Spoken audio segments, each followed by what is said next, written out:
Hi అండి, welcome to my channel. ఈరోజు మన రెసిపీ కందులతో కర్రీ అయితే చేశానండి. ఎలా చేయాలో చూద్దాం పదండి. ముందుగా అయితే నేను ఓవర్ నైట్ అయితే కందులను అయితే నానేసుకున్నాను 1 కప్పు.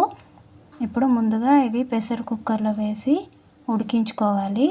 బాగా నీట్గా క్లీన్ చేసుకొని ఒక 2-3 సార్లు తర్వాత ప్రెషర్ కుక్కర్లో వేసి 1 గ్లాసు వాటర్ అయితే వేసేసి ఇందులో 1/2 టేబుల్ స్పూన్ సాల్ట్ అయితే వేసేసి మూత పెట్టేసి ఒక 3-4 విజిల్ వచ్చేంత వరకు 3 విజిల్ అయితే తీసుకోవాలి. విజిల్ అంతా పోయాక చూడండి, మరీ మెత్తగా కాకుండా అలాగా గట్టిగా కాకుండా ఉడికిపోయి ఉండాలన్నమాట. ఇప్పుడు ఒక కళాయి అయితే పెట్టుకొని ఆ కళాయి హీట్ అయ్యాక ఒక 2 టేబుల్ స్పూన్ ఆయిల్ వేసుకొని అందులో జీలకర్ర, అలానే కొద్దిగా ఆవాలు, ఒక 4 పచ్చిమిర్చి, ఒక పెద్ద సైజు ఉల్లిపాయని అయితే చిన్న చిన్న ముక్కలుగా ఇలా కట్ చేసుకొని వేసుకున్నాను. ఇప్పుడు ఆనియన్స్ అనేది కొద్దిగా ఫ్రై అవ్వాలి.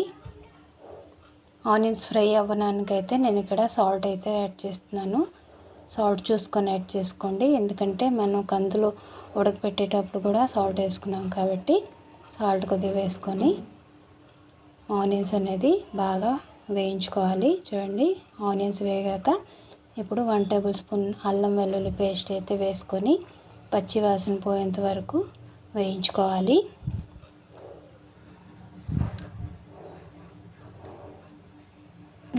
ఈ కందులు అనేది చాలా హెల్తీ అండి, అలానే చాలా మంచిది. ఇప్పుడు ఒక పెద్ద టమాటోని అయితే చిన్న చిన్న ముక్కలుగా కట్ చేసుకొని వాటిని కూడా వేసేసి అలాగే కొద్దిగా కరివేపాకు కూడా వేసేసి వీటిని టమాటో అనేది బాగా మగ్గిపోయేంత వరకు వేయించుకోవాలి. ఫస్ట్ ఇలాగే అంతా కలుపుకున్న తర్వాత టమాటో మగ్గడానికైతే ఇక్కడ మూత అయితే పెట్టుకోవాలి. మూత పెట్టుకొని బాగా మగ్గించుకోవాలి. మూత పెట్టుకున్న 2 నిమిషాల తర్వాత చూడండి, టమాటా అనేది కాస్త మగ్గిపోయింది. ఇలా గరిటెతో అయితే ఇలాగా స్మాష్ చేసుకోండి. చూడండి, టమాటో మెత్తగా ఉడికిపోయిందండి. కొద్దిగా ఇలాగా గరిటెతో స్మాష్ చేస్తే సరిపోతుంది.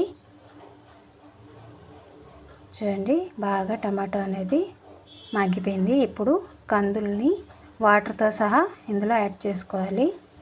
ఈ వాటర్ చాలా హెల్తీ అండి, అందుకని వాటర్ ఏం పారేయకుండా వేసుకోండి. ఇప్పుడు 1/2 టేబుల్ స్పూన్ పసుపు, అలాగే 1 టేబుల్ స్పూన్ కారం, ధనియాల పొడి కొద్దిగా, అలానే కొద్దిగా గరం మసాలా వేసుకున్నానండి. గరం మసాలా లేకపోయినా జీలకర్ర పొడి వేసుకున్న ఈ కర్రీ అనేది చాలా బాగుంటుంది.